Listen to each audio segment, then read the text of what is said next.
رہبانیت کے اندر آپ کو معلوم ہے کہ سیلف اینیہیلیشن، انگریزی الفاظ جو ہیں وہ زیادہ بعض لوگوں کے لیے واضح ہوں گے، نفس کشی، نفس کو کچل دینا، ختم کر دینا، مار دینا، یہ رہبانیت میں ہوتا ہے، اسلام میں نہیں۔ اسلام کا نظام بڑا متوازن ہے۔ ان لنفسک علیک حقا وان لزوجک علیک حقا وان لزورک علیک حقا۔ حضور نے فرمایا دیکھو تمہارے نفس کا بھی تم پر حق ہے، اسے مناسب حد تک آرام دینا بھی تمہارے ذمے ہے، اسے غذا بہم پہنچانا بھی تمہارے ذمے ہے۔ فرق صرف کیا ہے؟ حلال سے ہو، حرام سے نہ ہو۔ اس کی شہوت کو پورا کرنا بھی تمہارے ذمے ہے۔ فرق صرف کیا ہے؟ جائز راستے سے ہو، حرام سے نہ ہو۔ اس کا نام ضبط نفس ہے، سیلف اینیہیلیشن، نفس کو کچل دینا۔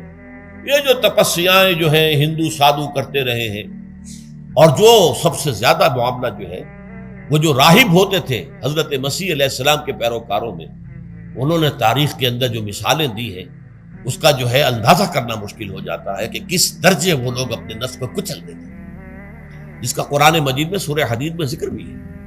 اکثر لوگ تو پابندی نہیں کر سکتے تھے، اپنے اوپر پابندیاں لگانے کے بعد غلط راستوں پر بھی چل پڑتے تھے، لیکن جو لوگ ان پابندیوں کو نبھاتے تھے وہ کس انتہا تک جاتے تھے۔ کبھی آپ جو ہے ہسٹری آف کرسچن موناسٹسزم پر جو تاریخ کی کتابیں لکھی گئی ان کو پڑھیں تو اندازہ ہو۔ مولانا مودودی نے تفہیم القرآن میں اس کا کچھ حوالے دیے ہیں، اور واقعہ یہ کہ رونگٹے کھڑے ہو جاتے ہیں انسان پر کہ اس درجے میں انہوں نے اپنے نفس کو کچلا۔ ہمارے صوفیہ کے ہاں بھی بعض ایسی روایات صحیح ہیں یا غلط ہے بیان کی جاتی ہیں، لیکن اسلام کا اصل معاملہ کیا ہے؟ توازن، اعتدال۔ تمہارے نفس کا بھی تم پر حق ہے، ان لنفسک علیک حقا، تمہاری بیوی کا بھی تم پر حق ہے، وان لزوجک علیک حقا، اور تمہارا جو بھی کوئی ملاقاتی آئے، کوئی دوست ہے، اس کا بھی زورک علیک حق، زیارت کرنے کے لیے کوئی آیا اس کا بھی حق ہے، ان کے حقوق ادا کرو۔ حضرت عبداللہ ابن عمرو بن العاص رضی اللہ تعالی عنہما صحابہ کرام میں اس اعتبار سے بہت ممیز تھے کہ ان پر عبادت جو ہے، عبادت گزاری کا اتنا غلبہ ہو گیا تھا، ہر روز روزہ رکھتے تھے اور رات کو پوری رات کھڑے رہتے تھے۔ حضور کو اطلاع دی گئی، حضور نے طلب کیا فوراً، آپ نے فرمایا یا عبداللہ الم نخبر، کیا ہمیں یہ خبر نہیں دی گئی انک تصوم الدہر وتقوم اللیل، کہ تو ہمیشہ رات کو کھڑا رہتا ہے نماز میں اور ہر روز روزہ رکھتا ہے۔ اب ظاہر بات ہے حضور کے حضور میں جھوٹ کیسے بولتے، ویسے بھی جھوٹ بولنے کا سوال نہیں صحابہ کے لیے، تو عرض کیا بلا یا رسول اللہ ایسے تو صحیح ہے۔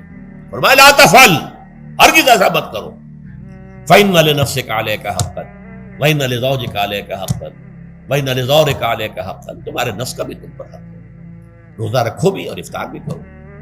بہترین روزہ جو ہے وہ حضرت داؤد علیہ السلام کا تھا، ایک دن روزہ رکھتے تھے، ایک دن افطار کرتے تھے۔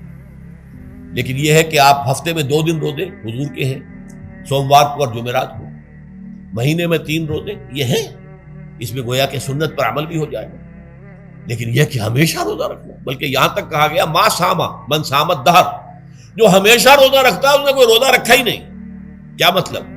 یہ تو اس نے اپنی ہیبٹس بدل لی ہیں، ہیبٹس ہو گئی ہیں یہ کہ سارا دن بھر نہیں کھانا، صبح کھانا شام کو کھانا، بس یہ تو اس نے اپنی ہیبٹ بدل لی ہے، روزہ ہیبٹ بن گیا اس کا۔